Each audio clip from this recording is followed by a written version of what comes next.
So from Lewis Carroll's Alice's Adventures in Wonderland, we're going to read the chapter where Alice meets Tweedledum and Tweedledee.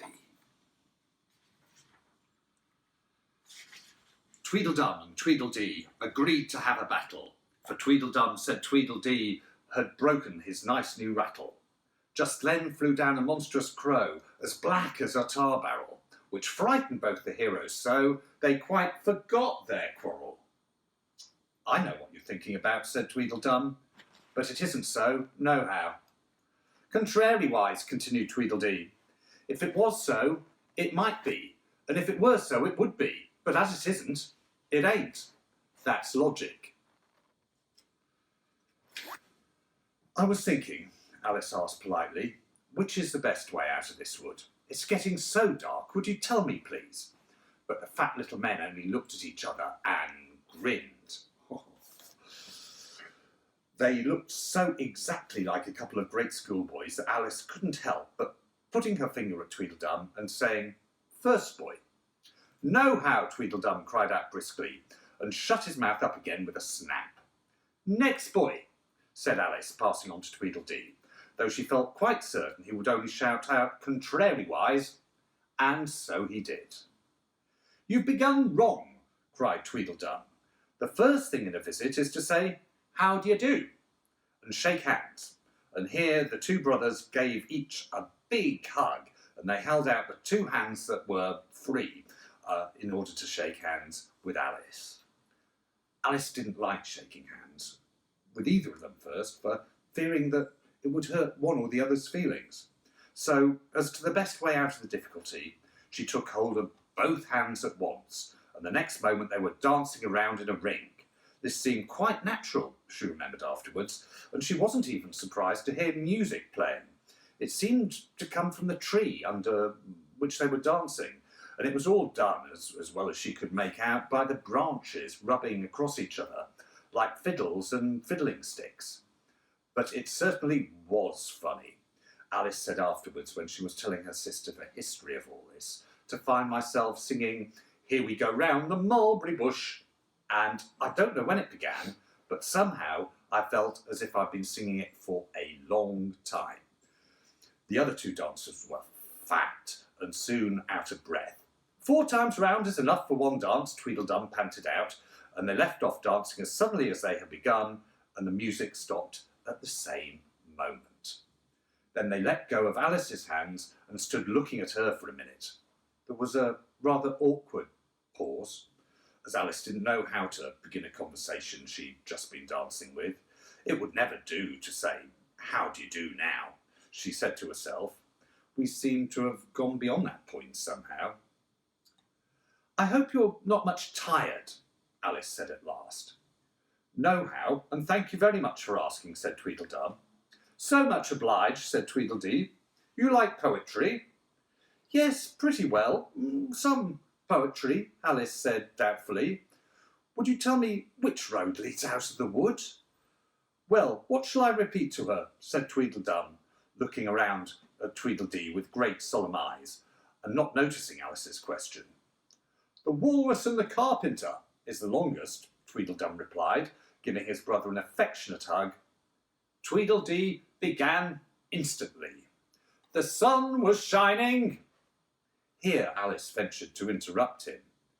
"If it's very long," she said politely as she could, "would you please first tell me which road—" Tweedledum smiled gently. And then he began again.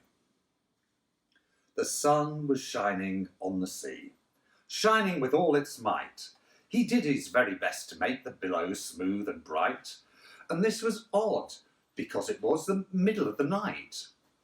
The moon was shining sulkily because she thought the sun had got no business to be there after the day was done. "It's very rude of him," she said, "to come and spoil the fun." The sea was wet as wet could be. The sands were dry as dry. You couldn't see a cloud because no cloud was in the sky. No birds were flying overhead. There were no birds to fly. The Walrus and the Carpenter were walking close at hand. They wept like anything to see such quantities as sand. If this could all be cleared away, they said, it would be grand. If 7 maids with 7 mops swept it for half a year, do you suppose, the walrus said, that they could get it clear? I doubt it, said the carpenter, and shed a bitter tear. Oh, oysters, come and walk with us, the walrus did beseech. A pleasant walk, a pleasant talk along the briny beach. We couldn't do with more than 4 to give a hand to each. The eldest oyster looked at him, but never a word he said. The eldest oyster winked his eye and shook his heavy head, meaning to say he did not choose to leave the oyster bed. But 4 young oysters hurried up, all eager for the treat. Their coats were brushed, their faces washed, their shoes were clean and neat. And this was odd, because, you know, they hadn't any feet. 4 other oysters followed them, and yet another 4, and thick and fast they came at last, and more and more and more, all hopping through the frothy ways and scrambling to the shore. The walrus and the carpenter walked on a mile or so, and then they rested on a rock, conveniently low, and all the little oysters stood and waited in a row. The time has come, the walrus said, to talk of many things, of shoes and ships and sealing wax, of cabbages and kings, and why the sea is boiling hot, and whether pigs have wings. But wait a bit, the oysters cried, before we have our chat, for some of us are out of breath, and all of us are fat. No hurry, said the carpenter. They thanked him much for that. A loaf of bread, the walrus said, is what we chiefly need. Pepper and vinegar besides are very good indeed. Now, if you're ready, oysters dear, we shall begin to feed. But not on us, the oysters cried, turning a little blue. After such kindness, that would be a dismal thing to do. The night is fine, the walrus said. Do you admire the view? It was so good of you to come, and you are very nice. The carpenter said nothing, but cut us another slice. I wish you were not quite so deaf. I've had to ask you twice. It seems a shame, the walrus said, to play them such a trick after we brought them out so far and made them walk so quick.